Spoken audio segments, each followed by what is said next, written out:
What's up, film fans? Welcome to a new season. Welcome to a new episode. Welcome to Friday the 14th podcast. I am one of your hosts, Juan, and I am joined by the other host, Mr. Fuentes, What's up, guys? Franco. What up? How's everyone's holidays been? You guys have a good holiday? How was Had a the great holiday? holiday. A good holiday season? Yeah, everything was pretty good.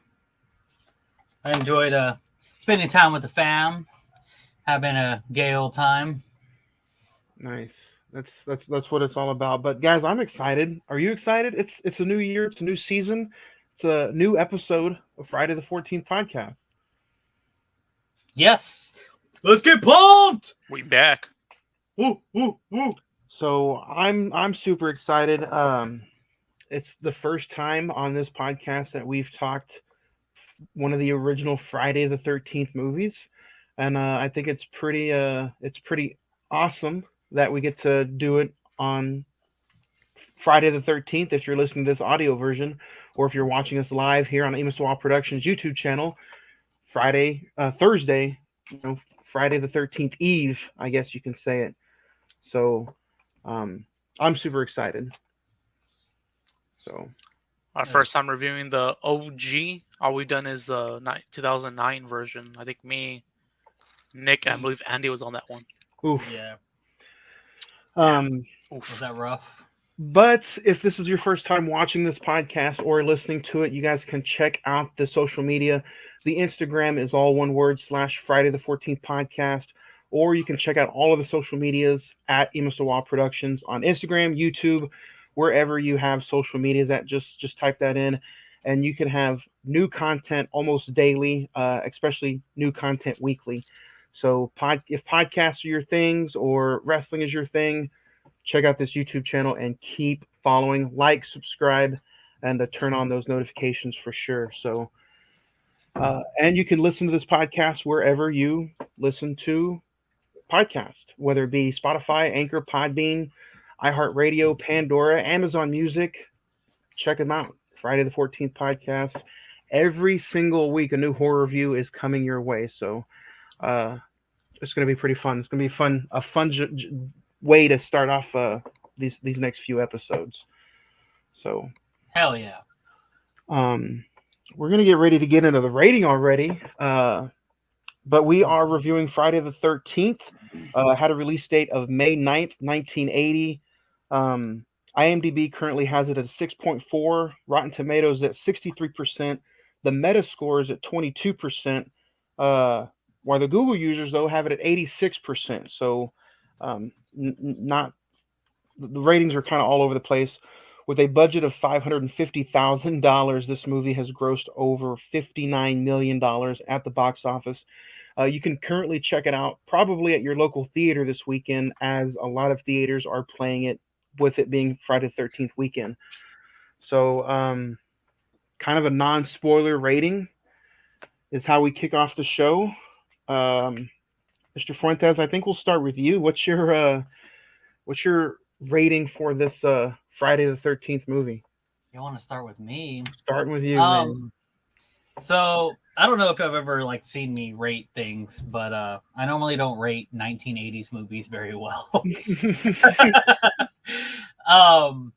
But surprisingly, I'm going to give this a 3.5.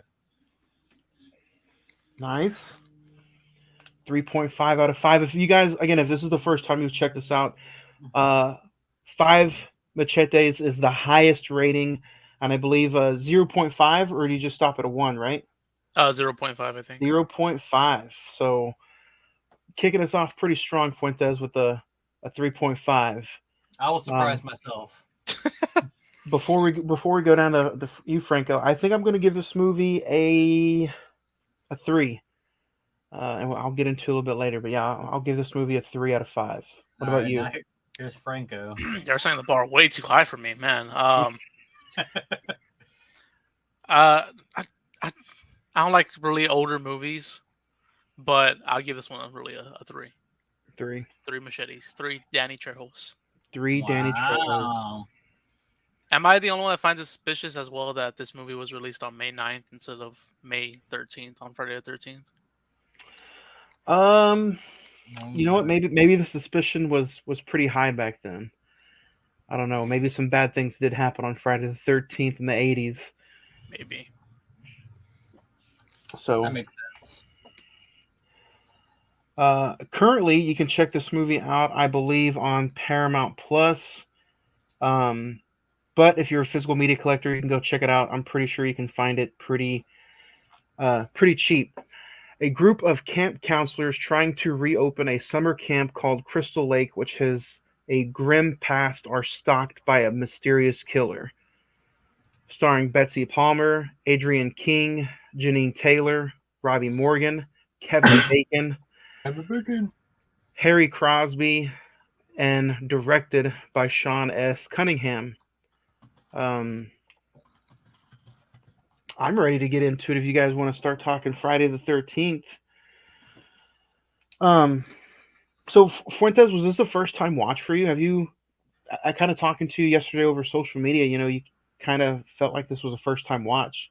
Yeah, actually, I've never watched the original Friday the 13th movie and ever. I don't believe. Like I've seen snippets of it. I mean, are we spoiling things at this point for, Um, for people who haven't seen it in the last 45 years? yeah, let's go. I mean, like I said, you can check it out on Paramount Plus. Spoiler heavy after this 7 minutes and 19 seconds. So if you have not seen it, go back and check it out. Or let us just spoil the hell out of it for you. But yeah, I mean, I had known about the mother. Obviously, that's a running thing throughout all the Jason Voorhees stuff. But yeah, no, I've never seen the movie. I mean, I was super surprised when I saw Kevin Bacon and realized it was Kevin Bacon. I was like, oh shit, that's the man right there. That's Star-Lord's hero, you know. But no, yeah, it was a first time watch, and I enjoyed it. Enjoyed it. What about you, Franco? Have you seen this before? I have not. It's a first time watch as well. Whenever he put in the chat Kevin Bacon, I was like, who? Because I don't know who Kevin Bacon is. All I know is Footloose. That's the only movie I know. Kevin Bacon. That's all you need to know him by. I still have not seen Footloose either. I just know he's in Footloose. Isn't he in Tremors? Isn't he like one of the main guys? Yeah, he's in Tremors, Stir of Echoes. He's Kevin Bacon is Kevin Bacon. We'll put it that way. I mean, one of my favorite rappers made a whole rap album that was called Free Basin with Kevin Bacon. Like, who's a rap artist? Jaron Benton. I'm kind of excited now about this conversation because this is like probably the umpteenth time. I don't know I've seen this movie. I was always a huge Jason and Freddy fan, Michael Myers, but obviously going back, I felt like when I was younger, the original Friday the 13th was always a chore to watch. I'm like, in order to get to the good Friday the 13th movies, you obviously have to watch the one where the mother's involved. But watching it this time around, not thinking about Jason and thinking about it just as a horror movie, I'm like, wasn't as bad as I thought. I was not looking forward to watching this movie at all, to be honest with you guys. And I kind of thought it was a better watch this time around. So I'm kind of interested to see what you guys think about it as well. Yeah, no, I mean, are we just like kind of diving into the movie at this point and what we thought? Yeah, we can kind of dive all over and talk about maybe some of our best spots and some of our worst spots. What'd you guys think of the camp counselors? The teens who really don't matter in some of these movies. Was that cliche going into the movie for you guys? Like, did you care about any of the camp counselors? Is it cliche if they started it back in 1980?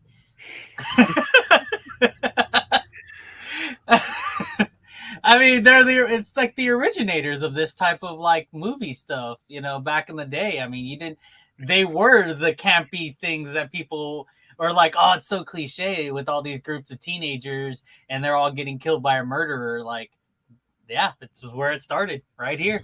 Yeah. You would have movies like that would spin off from this, like Sleepaway Camp 1, 2, and 3 and stuff. But I even watching it numerous times, I still never really cared about the camp counselors. No, I mean, the only thing I was just like, dude, whoever played Alice was really hot. That was pretty much it.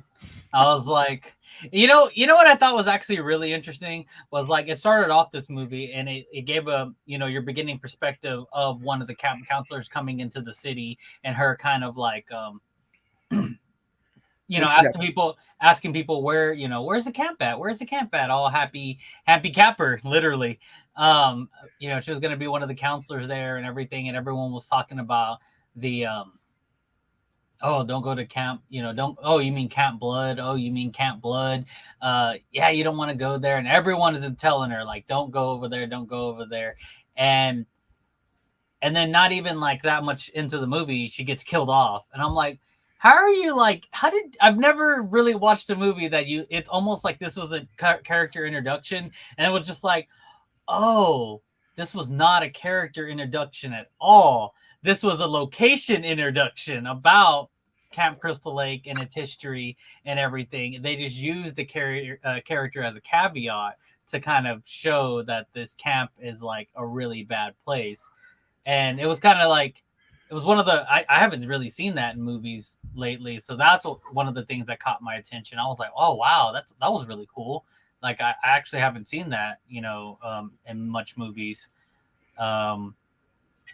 That was one of the, at least for me, one of the things that I caught that I thought was really cool, and don't know why that's not used more.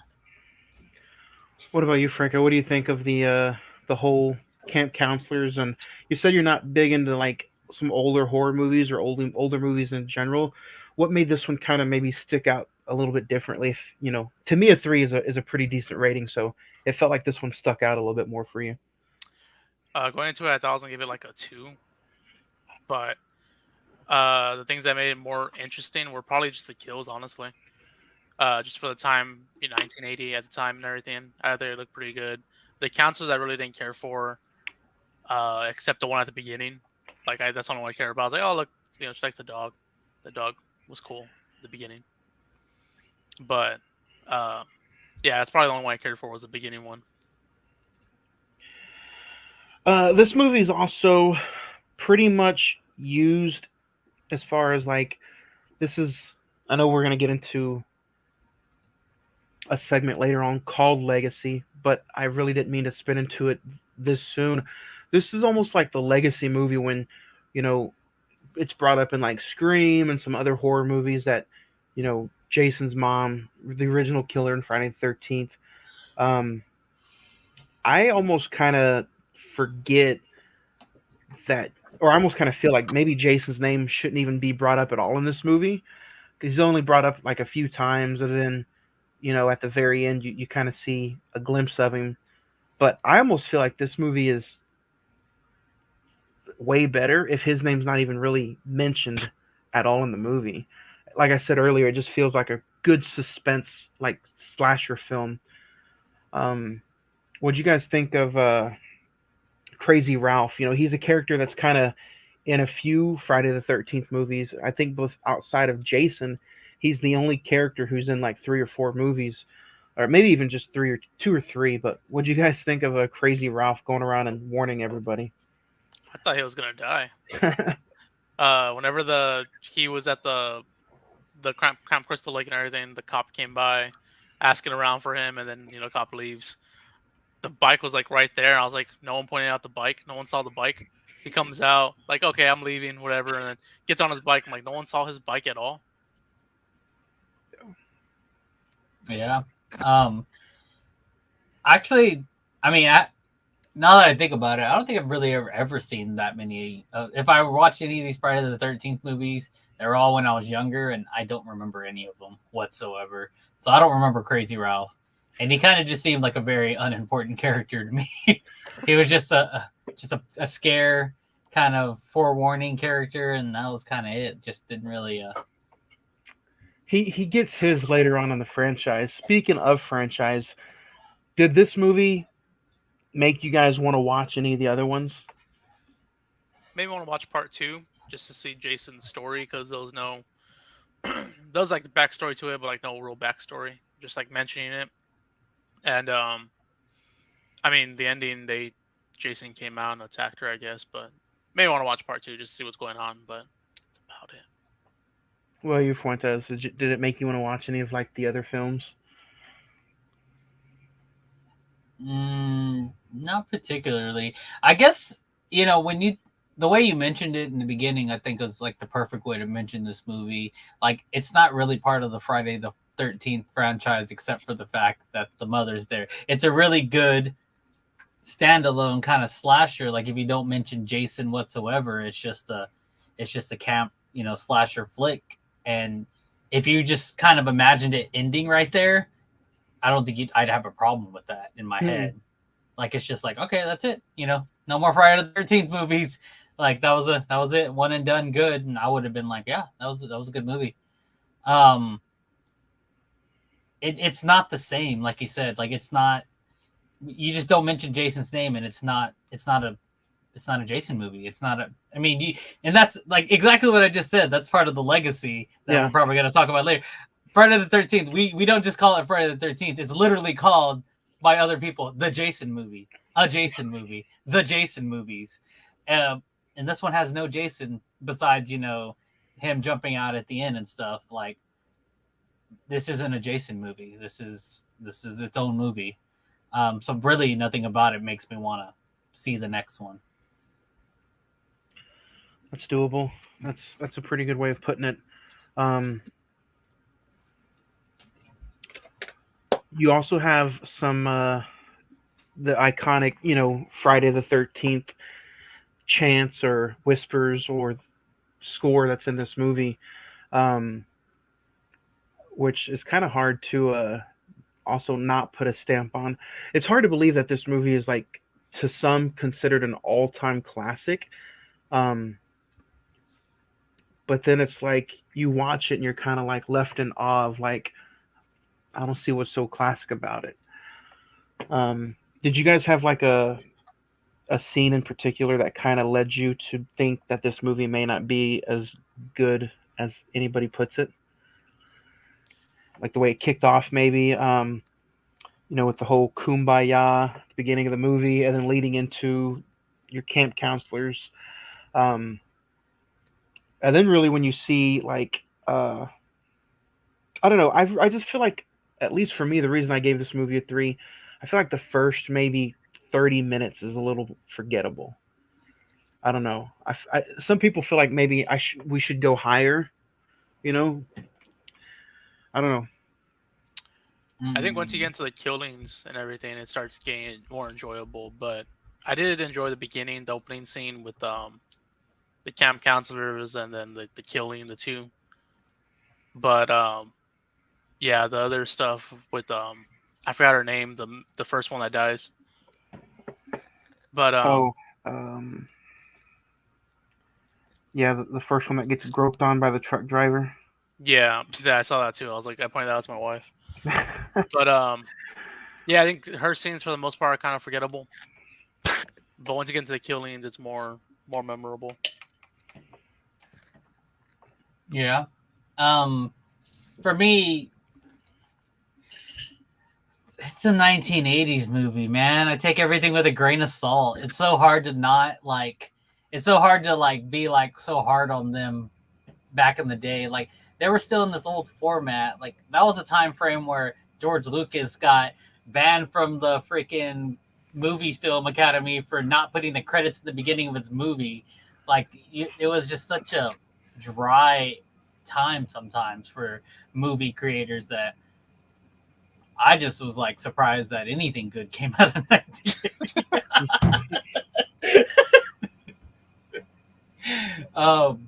It's just so hard to think that this movie, with a psycho-like mother going on a killing spree, bloomed a franchise that would spawn over 11 movies. One of the most notorious, notable movie characters of all time. One of the most biggest movie scores of all time, or even the chant, like, it's so hard to believe that all this was birthed after this movie that we're talking about right now. The funny thing is that, sorry, I was watching some documentary about it earlier, and that they weren't even going to go with the Jason route. They were going to have it end with her in the boat, and that's it. Like end credits and everything. But I forgot who it was. Told them they needed more, and they told him throw Jason in there, and that's pretty much what spawned all the rest of the franchise, the rest of the movies. The fact that I think Tom Savini is his name. Yeah, Tom Savini. Did that. I mean, he made the Jason look gory and everything. Like the way it looked, it was like badass. It's like that pretty much spawned the rest of the movies, the rest of the franchise. Keep it going. Yeah. I think part of my notes over here, I thought it was crazy, like literally the first minute and a half you're into this movie, you get the iconic and I was like, man, like literally just starting this movie, that one little thing would literally last an entire franchise. Like that's his calling card, basically, is that sound, And I was like, man, they might have not been the best at everything, because I mean I agree with you for the most part. Like I agree with you, one. I mean, like I said, I take everything with a grain of salt from 1980, but I agree that the first 30 minutes are pretty like, it's an introduction. That's what they're trying to do, trying to introduce you to the characters and all that stuff, and so you kind of get to know them, and then the craziness starts. And but just to think that that little seed like that little gem of that sound lasted till now, like 50, what is it, 40 years later. Oh yeah, and I'm sure with the news of the A24 Peacock show, I'm sure that little chant is still going to probably be in somewhere in that show too. So, and you mentioned that like a calling card. I want to kind of skip ahead and talk about the introduction of Mrs. Voorhees, played by Betsy Palmer. Because again, I don't think a lot of people talk about Betsy Palmer or Mrs. Voorhees as a killer. Maybe like people talk about Norman Bates in Psycho or Michael Myers. So I want to talk about her just a little bit, because I think it's so interesting that you see not only is she a psycho mom, but she's crazy. She's a lunatic. She talks to herself. She's kill her for me. Just the She's way that she's portrayed at the end of the movie, it makes you think and makes you see that, hey, she's psycho. She's got maybe some PTSD of who at this point she thinks her son is dead.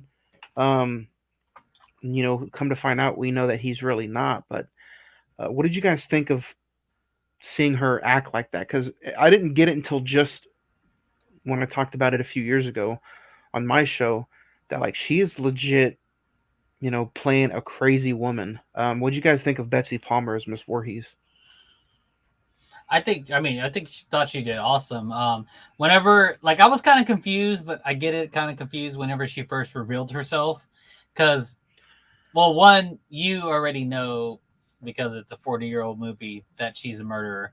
I'm trying to imagine it as if I didn't know, but I don't know. I already knew. It was too hard to not know that you already knew.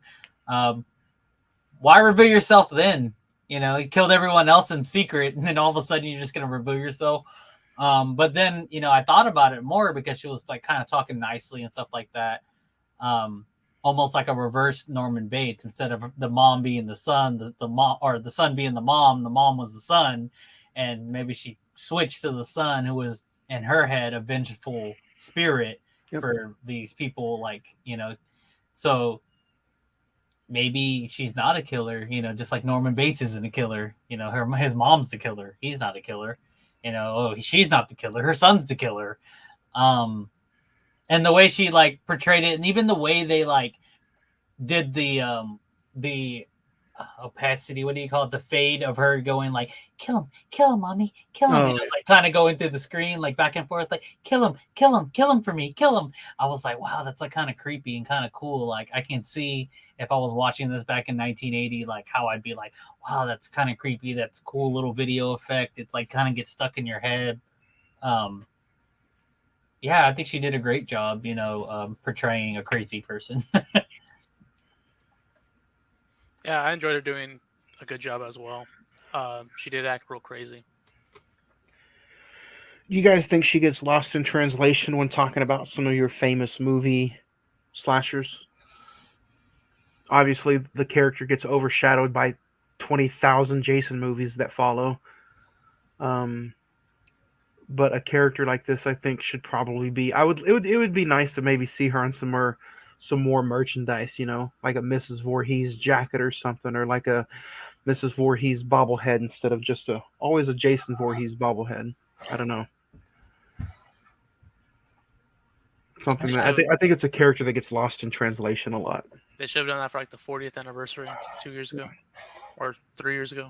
Yeah. Yeah, I don't know. I don't really think about that, but I mean, now that you bring it up, she is a woman in horror that does get forgotten about. Maybe Mr. Fuentes, you should pay homage to her, like how you pay homage to Jason, and make a Mrs. Voorhees mask. She doesn't have a mask. Maybe make her a mask of her face and wear her on stage. Just wear a wig and and a nice knitted sweater. There you go. Um, What about the way she went out? Did you guys like the way Mrs. Voorhees was hacked and the hereditary beheaded? Oh, I liked it. I was very upset that they didn't portray how strong this woman really was in real life, like carrying bodies all the time and just like throwing them in her Jeep and how clean she kept herself. You have to like really have some precision when you do that stuff. Like this lady was buff. Like she could have manhandled that Alice like easily, but nope, she was just a normal woman when it came down to it. The fight scenes and it's like, nah, man, her one arm could have tossed Alice across the entire freaking cabin, guaranteed. But they didn't even show that. If I was watching this movie for the first time, my guess on who the killer would have been the lunch lady, the lunch lady looking person that's serving the pie and the coffee in the diner towards the end of the movie. Mrs. Trunchbull.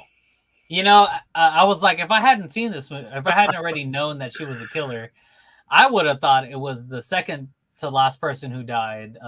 Peter or Steve Christie. I think his name was Bill.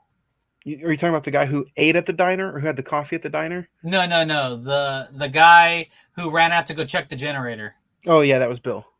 Yeah, I would have thought it was him because you hadn't seen him like together with anyone during those times, and he kind of was like around. Well, same thing though with Mr. Christie, the guy in the yellow slicker with the glasses.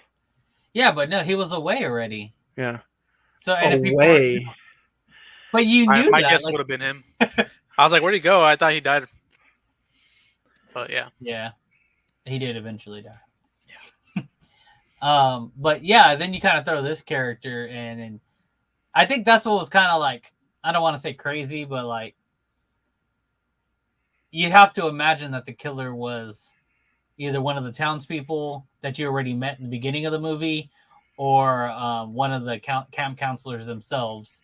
But then it was this random person that it wasn't even part of the factor of guessing who the killer was going to be. She just came out of nowhere and it happened to be Jason's mother, which you don't even, I mean, you hear what little snippets. Oh, the boy that drowned. And then after that, someone, you never would have thought it was the boy that drowned the mother right from the beginning. Like there was no clues into that whatsoever, which is why she had to reveal herself and tell her story, or else you would have never known who this woman was. Has she been killing everybody since like what was it, 58? Yeah, since that first. I think like whenever the very first scene of that movie, that was 58, right? Yeah. Yeah. I think that was the year or two after Jason had drowned. Yeah, because I think Jason drowned 57. Yeah. That's the reason she was so strong. She'd been doing it for so many years. And then you have the whole Camp Blood thing. What do you guys think of? So you guys kind of like the way she went out, I guess. I didn't mind her beheading. I think that was the only way you can probably kill somebody off like that back in the day. Nice little beheading. I guess to kind of get you to think that, hey, it's over. We can move on. But then you have Jason coming out from under the lake. What'd you guys think of that? Your first glimpse of Jason. I thought it looked good. Tom Savini did real good on the whatever prosthetics and all that. I thought it really looked good. Made it memorable.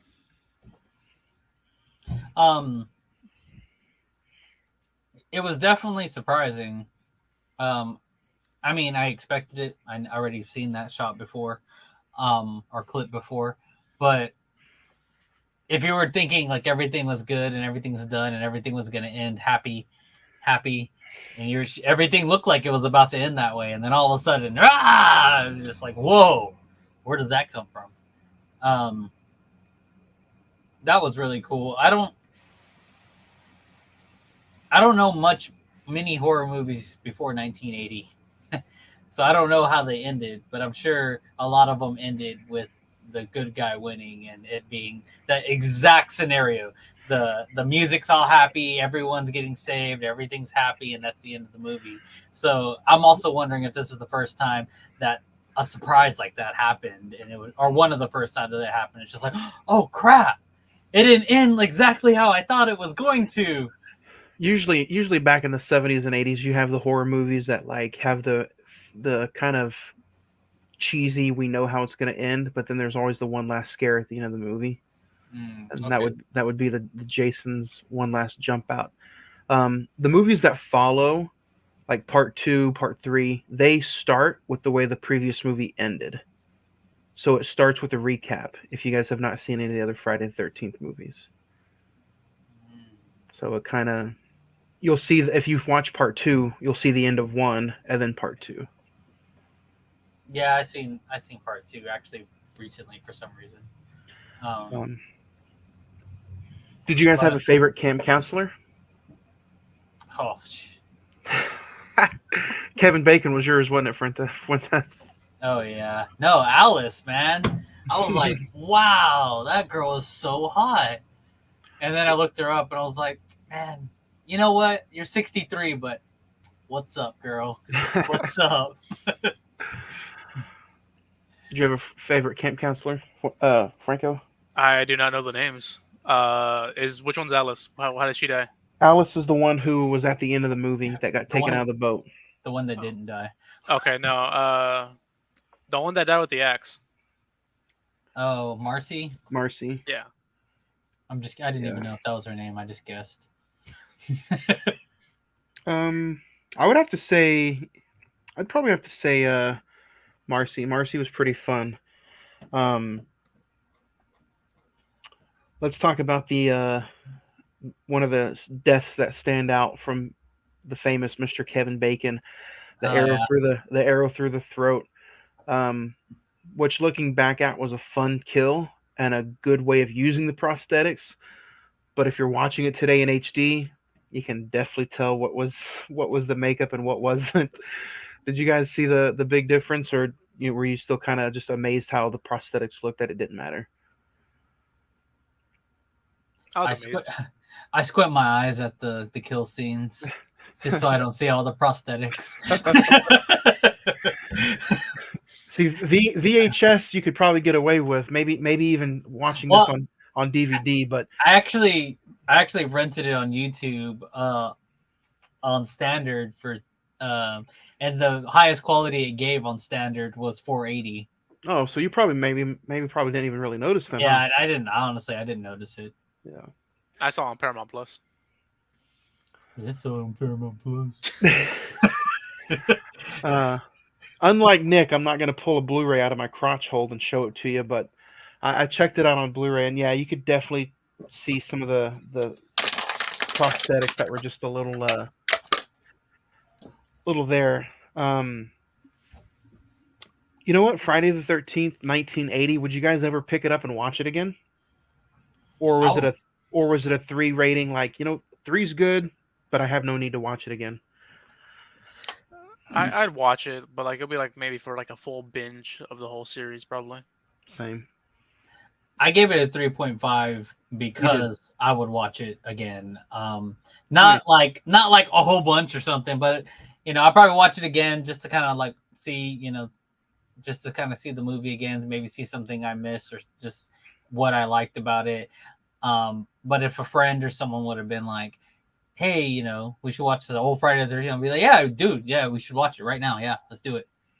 I wouldn't definitely hesitate and be like, nah, let's watch this instead. Hey, Fuentes, let's watch Friday the 13th. Let's do it right now, Oh, tomorrow.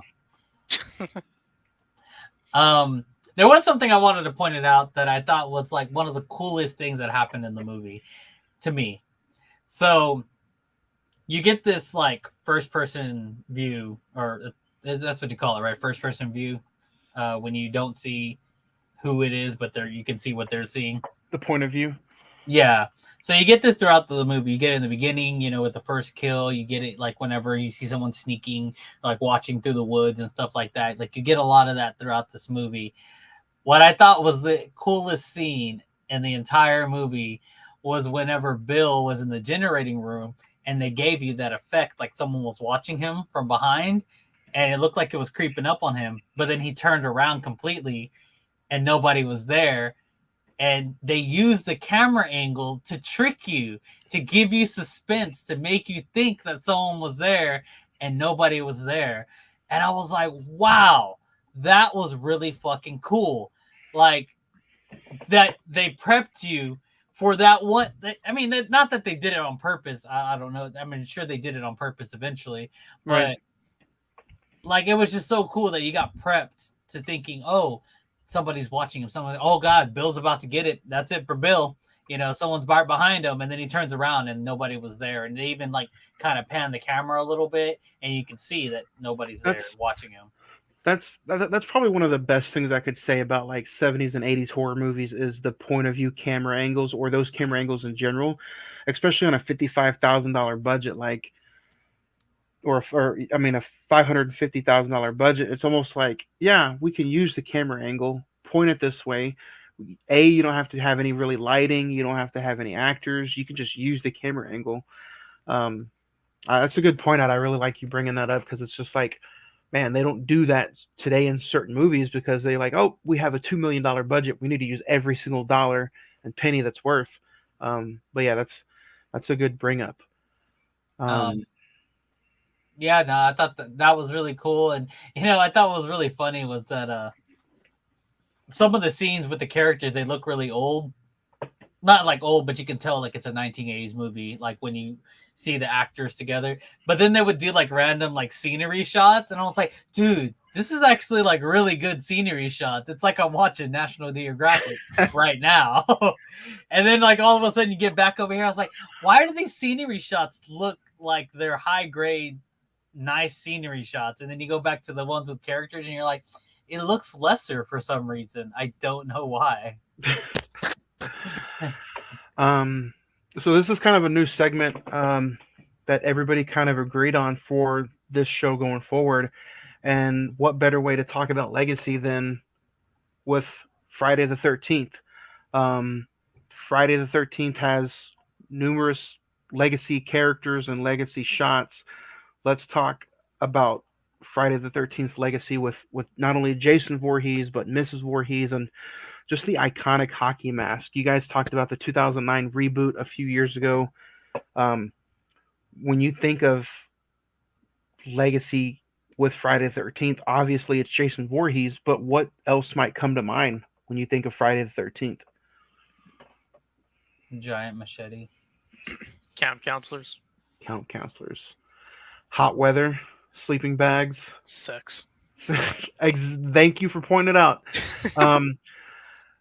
I want to kind of talk about that for a minute because, like, these birds and the bees, I'm here for you, man. these movies pointed out so much to where, if it's obvious, the one thing you're going to get in a Jason movie from this point on is going to be tits, killings, booze, and hopefully some pretty cool kill shots. But this movie, like we said, was kind of the first of its kind, but would spawn off a whole mess of this guy right here. If you're watching us on Swap Productions YouTube channel, you see Jason in every shape and every form from probably all 12 to 13 movies. I mean, when we talk about legacy, and Franco, you can bring up maybe the idea of a legacy with this segment, but I think it's a perfect time with this franchise. It's kind of hard not to talk about Jason 24/7, even if we're talking the one where his mom's the killer.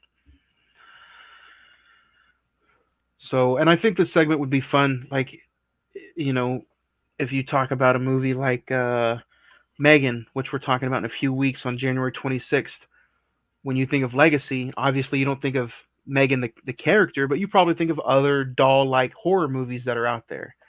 Billy the Puppet. Yeah. So this Slappy. legacy, Slappy's one. So this legacy segment, I think, is going to be fun for all of us. And this isn't really like this is almost like an introduction of the segment. So like in future episodes, we'll all have a little bit more of a understanding of what this legacy to the character or to the franchise or to the movie in general. It doesn't have to be a franchise at all, like we talked about with Megan. Um, what about you, Fuentes? When you think of like just legacy in general with Friday the 13th, you said Machete, um, Jason, Camp Counselors. I really do think this franchise. Do you guys think this franchise is overdone?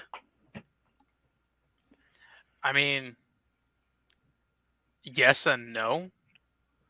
Like all the horror icons are overdone, but I mean, people still want it. I So mean, no. Michael Myers just got done getting a trilogy that grossed over $1 billion with all three films together at the box office. Are you guys wanting to see something like that happen with the Friday the 13th franchise? We don't need 5 or 6 more movies, but maybe 2 or 3 with a good quality Jason story. I'd watch it. I think that'd be cool. And like Franco kind of said, we want like people want it. Like Jason, Freddy, and like Michael Myers, probably the top three I can really think of off the top of my head are like the ones that people when people make remakes or talk about remakes, like that's the ones that people are just like, I hope they do it right. I hope they do it proper. I want to go see it. I want to like check it out because everyone wants this. Everyone wants more of it. So, Um, with that being said, do you guys think that murder mysteries and real life horror stories like Dahmer, do you guys think that might have like kind of ruined people's hopes for you know, people want more now of that real life murder mystery stuff with like Dahmer and that gross, gruesome kind of stuff. Could you see some more people want that in their movies and TV shows than a fictional character? you're always gonna have. It's just like in music. Like you're always gonna have something that's gonna dominate more than something else, especially older stuff. But like right now, it's live reality, killers and things like that, and their legacies. um, but people are always gonna want this, and the reason it's probably not as big is because, like you said, like we're playing off remakes. We're playing off trying to make something that's older, newer. This is kind of the new hot thing, and after this is going to be another new hot thing. After that, it's going to be another. At some point, it was video camera, Paranormal Activity, Blair Witch Project, stuff like that. That was the hot thing at that time. Um, I just kind of feel the longer it gets, people are going to forget about Jason, and people are going to forget, almost like Texas Chainsaw Massacre. People kind of forgot about Leatherface, and then that god awful movie came out on Netflix, and it kind of just still lost people's interest. Like I feel like the more years go by, if a Friday the 13th movie does come out, I don't think it'll have that big of an impact like Halloween did. no, when you say it like that, you're right. It's never going to have the legacy it did have. At some point, it is going to dwindle. It is going to go away, and it's not going to. We're always going to want more, like Franco said, but it's never going to satisfy. It's never going to happen. We're never going to get more. This is it. Jason's peaked, especially like Nightmare on Elm Street, and just talking about another legacy in general. No one's going to accept that Robert Englund isn't going to be Freddy Krueger. Yeah, It's just it. Freddy's dead. Yeah. Um, And luckily with Jason, we have, he had this mask that he wore all the time and he was disfigured. So, we can get someone else to play Jason, but are we going to accept him into our new world? Yeah. Before we go on to the next segment, do you guys want to name a favorite scene from the original Friday the 13th before we move on? I had a favorite kill. Favorite kill? That was definitely the axe through the face. Axe to the face. If I couldn't pick Mrs. Voorhees, I will just say Kevin Bacon's death. Arrow through the throat.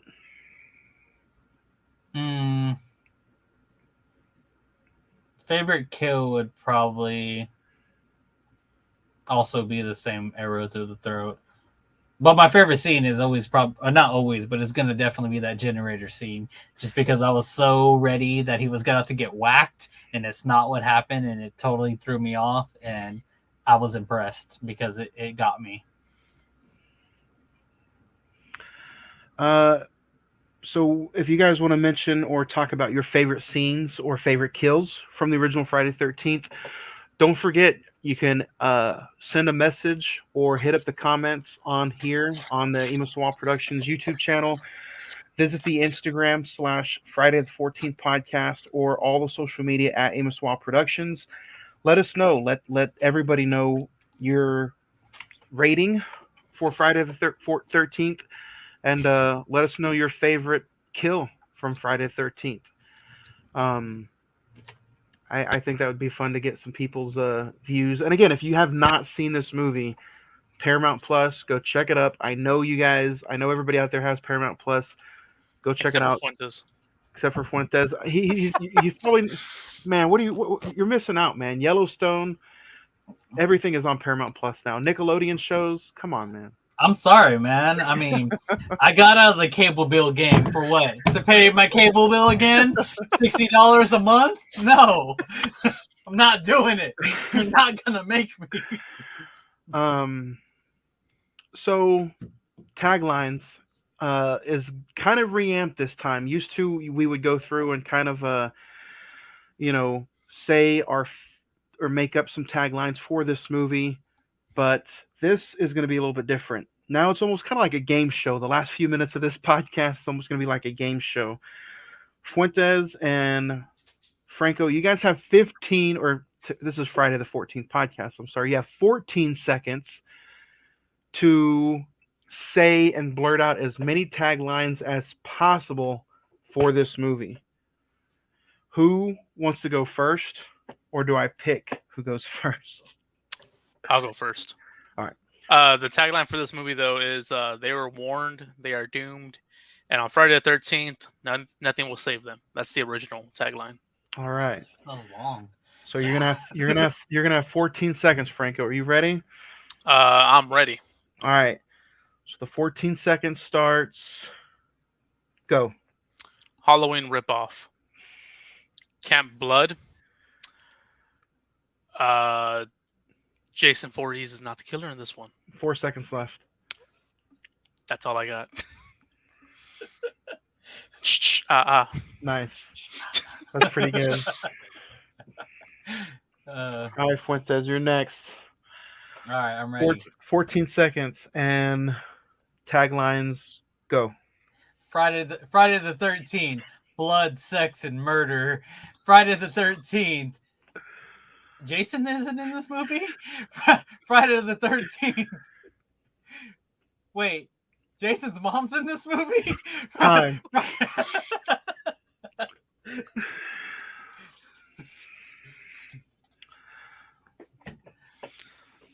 All right, we can't have all the fun, so I'll be the countdown, Juan. Okay. We'll go. Let me go to my clock real quick. Hold up. Ba-dum, clock. There you go. All right, ready? Ready. And go. Friday the 13th, Mommy Knows Best. Friday the 13th, I have a splitting headache. Friday the 13th, my throat hurts. 4 seconds. And Friday the 13th, Only a Face a Mother Can Love. And time. Those are some good taglines. I forgot why is Alice so hot, but whatever. Can I go down Alice's wonder hole? Okay, we're done. Canceled. Show's canceled. Show's over forever. Canceled after episode 1 of season 5. We did better than I thought. Before we kind of close out, guys, I want to say I'm proud. I want to say thank you for bringing me on for another season and for a new road through this journey of horror movies. I'll start with you, Franco. What are you most looking forward to for a new season of Friday the 14th? Being more active all across social media, trying to get out there more for Friday the 14th. Me and Fuentes did talk about possibly doing. If y'all follow me from Wrestling Tacos, y'all follow the entire YouTube page and everything. Y'all know we do Ultimate Wrestling Unpacking. It's our style of interviews, and I do eventually want to start doing it, crossing over from wrestling into horror actors, and maybe opening up some horror packs. Like I found some Friday the 13th, Jason Goes to Hell trading cards in San Antonio, Nice. a couple months ago, and The Crow. I still haven't opened those. I have The Crow, so I do want to open some like horror things. Like there's a convention in San Antonio that runs like every month, and it's always like horror style little convention, I guess. And they always have some good horror actors and all that from like the old movies and whatnot. So I do want to eventually do that, interviews like that with different people. So Hell yeah. Fuentes, what are you most excited for about season 5 of Friday the 14th podcast? Watching more horror movies, man. So this is all about. Like, I've always loved horror movies, and I'm now we're gonna be doing one once a week. So like Every week, exactly. Every week we're gonna be doing one of these. So I'm just like, wow, I'm gonna have to watch a lot of horror movies. But at the same time, like, I'm excited. Like I love this genre. I love this brand, of movie, and I'm really excited to find my next like 5 rating movie that's going to be like, wow, that really blew my mind. And then I'm also excited just to be back with y'all. I kind of dropped off of the other Friday the 14th, I think in October or something like that. So it's nice to be back talking about horror and being with y'all guys and having some good laughs. So the rest of the month, next week, next Wednesday, January the 19th on Peacock, you can check it out. We're going to review Sick, and it hits Peacock tomorrow, actually, I believe, on Friday the 13th. So that's what we're reviewing next Thursday. And then Thursday, January 26th, we are going to be talking about Megan, which is currently in theaters. So go check that out as we review and talk about Megan. But next week is Sick, Thursday, January the 19th. And then starting in February, we go back to Wednesdays. So, but for next week, are you guys excited for Sick? wait, hold up. Nope. What are you most looking forward for the new season 1? What am I looking forward to? I'm looking forward to a great conversation with you guys every single week, different horror movies, and I'm looking forward to getting out of my comfort zone. Some of my most favorite episodes on this podcast last year was on horror movies that I had never even heard of, and on some that I couldn't even just random movies that I've heard and seen but never talked about again or never seen again. So I'm most looking forward to just getting out of my comfort zone and watching something that I have never seen before. Those are always the most fun and exciting conversations and episodes. So that's what I'm looking forward to. And getting back into it with you great guys. B horror is the best horror. B horror. But yes, I am looking forward to watching Sick. It looks like a good movie. I saw the trailer. I think I saw it like last week on TikTok, and I was like, "Huh, this is a good movie to review." And then we switched up some days. I was like, "Okay, this is the perfect time to review it then." Yeah. I haven't seen nothing about it. I literally know nothing about it. I sent you the trailer. Yeah, I know. I didn't watch it. Oh, So I know nothing about this movie. So I'm going into it blind. But, I mean, if Franco likes it, I'm sure I'm going to enjoy it. I haven't watched it. I'm just saying that. If Franco liked the trailer, I'm sure I'm gonna enjoy. Maybe. Nice. Does anybody else want to add or plug anything in before we head out of here? Follow us on social media. Pay attention to when we post, and that's pretty much it. This Monday, catch Cinema Movie Podcast as I review The Menu, which is not a horror movie, but kind of a horror movie, I suppose. I don't know. I don't know what genre it is. It's out there. It's on the genre of it's going to leave you a little unsettling. I've seen some of the trailers, but I've not seen the movie yet. But it's on HBO Max. But yeah, like Fuentes said and Franco said, social media, Instagram, Friday the 14th podcast. Share, like, subscribe to the YouTube channel, Emaswal Productions. Turn on those notifications. That way, as soon as one of these episodes come on YouTube, you don't have to wait for the audio. You can watch all of these pretty faces every single Wednesday and Thursday, 6 p.m. But until next Thursday, guys, I think it's time we go celebrate Friday the 13th. Don't forget that Friday the 13th marathon. Go check it out. It's going to be all over TV. I don't have anything else for it. You guys have anything? Nope. Just have a happy Friday the 13th. Don't die.